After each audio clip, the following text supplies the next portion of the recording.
You're listening to the NFPT podcast, where we help aspiring trainers pass their exams and launch their fitness careers.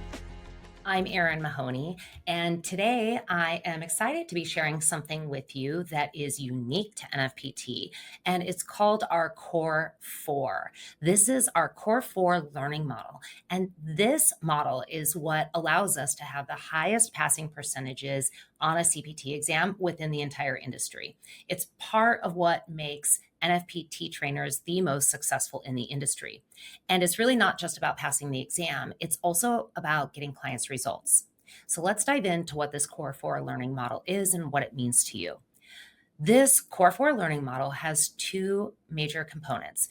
The first component is how it got its title, the Core 4, because it addresses four unique content anchors. We call those the CPT anchors, and they are topics.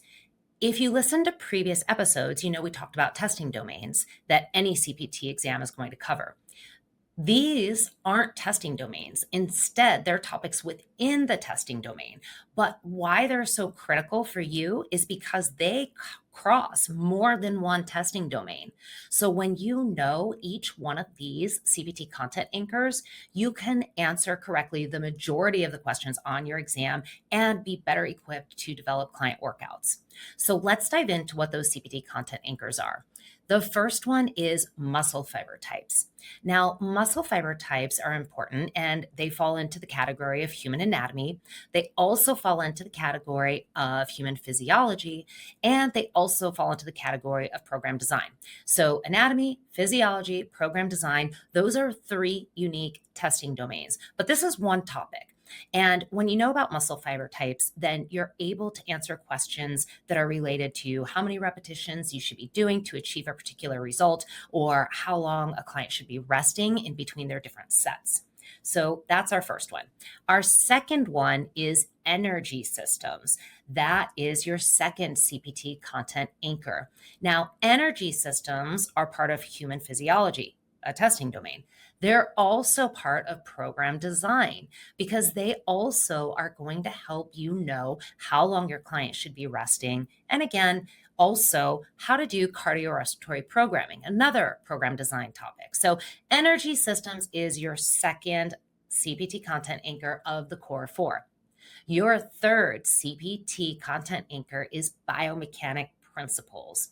So, biomechanic principles is actually probably the only CPT content anchor that really relies on rote memorization. And this is like learning the foreign language of fitness. And when you know this information, you're able to better understand human anatomy because you know what these terms mean for anatomy, for physiology, and for exercise selection. So, biomechanic principles, and even though it is a bit of memorization, this is where we teach you some of the memory tips and hacks so that it becomes easier for you to identify very quickly what those terms mean. The fourth and final CPT content anchor of the Core 4 learning model is movement patterns. And movement patterns come into play and they're impacting a few of the different testing domains. So you've got human anatomy, you've also got a bit of physiology, you've also got fitness assessments and program design.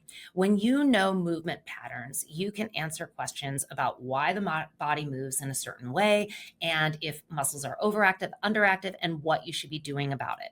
So those are your four CPT content anchors: muscle fiber types, energy systems, biomechanic principles, and movement patterns. Now, how we teach you this information is the second part of our Core 4 learning model.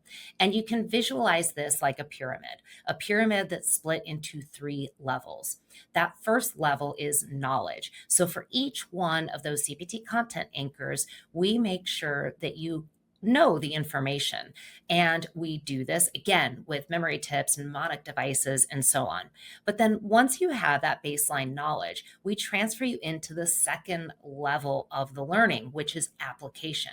You want to be able to apply what you're learning right away in the very next workout that you do, as a matter of fact, because the more you can tie this knowledge into what you're doing in the gym, the more it makes sense from a context perspective. So application is the second part of that. Now, the third and final part is confidence. And confidence is where we take that application and we almost make it habitual for you. And you'll find that you'll grow in confidence in how you're able to answer CPT questions on the exam, but also confidence in how you're working with your clients. So a lot of times students will go in and they'll take a bunch of practice exams and quizzes, but then they freeze on that CPT exam. And that's because they haven't built the confidence in the topics yet. They might be able to answer one particular question, but the problem is the practice questions, the practice test questions, and the quizzes are written by different people than those who write the final exam. So you are going to see questions worded in different ways. And what you need is the confidence to be able to answer those questions, even though they're written in a bit of a different way.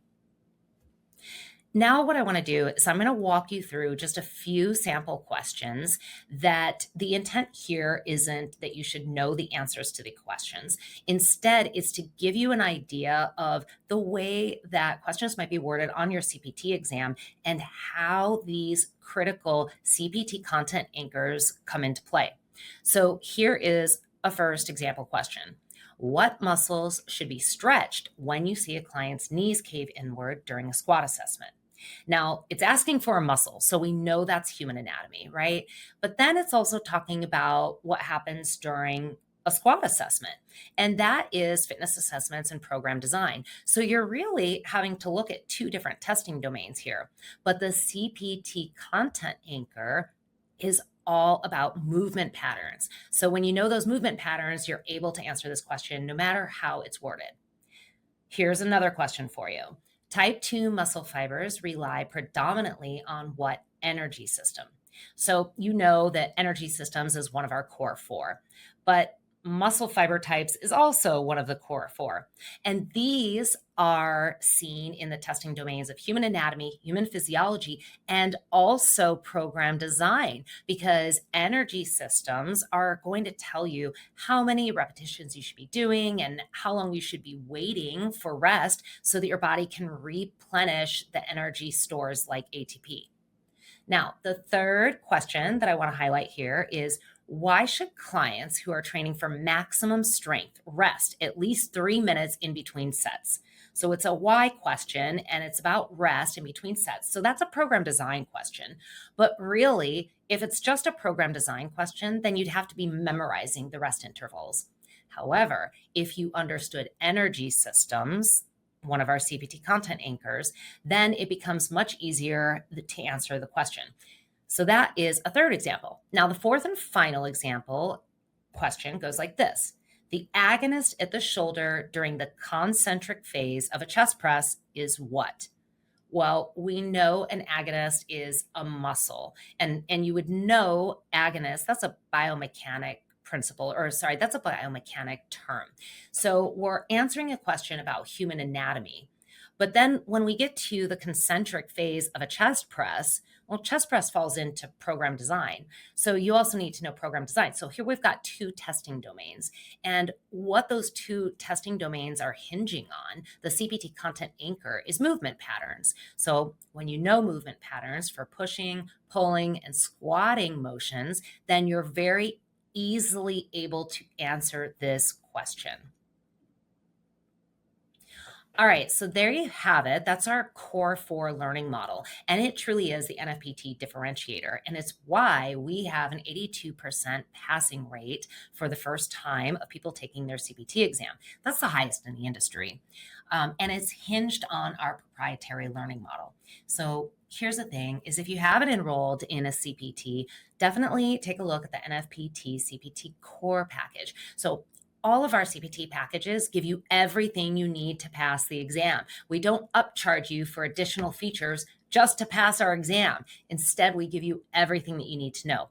But if you're already enrolled in another CPT program, but this kind of makes sense to you, what you should do is you should check out the NFPT exam prep webinar series. So these are recorded series that address, four of them, that address those four CPT content anchor points. So they supplement any CPT program and they will help to get you to pass the exam. All right, that's it for today. Thank you for joining. Be well, keep moving, and don't forget to subscribe so you can walk through more sample CPT questions with me. Today's episode is brought to you by Summit Professional Education. Unlock your potential with Summit Professional Education, your trusted partner for expert-led courses, flexible learning, and essential CEUs. Elevate your skills today at summiteducation.com.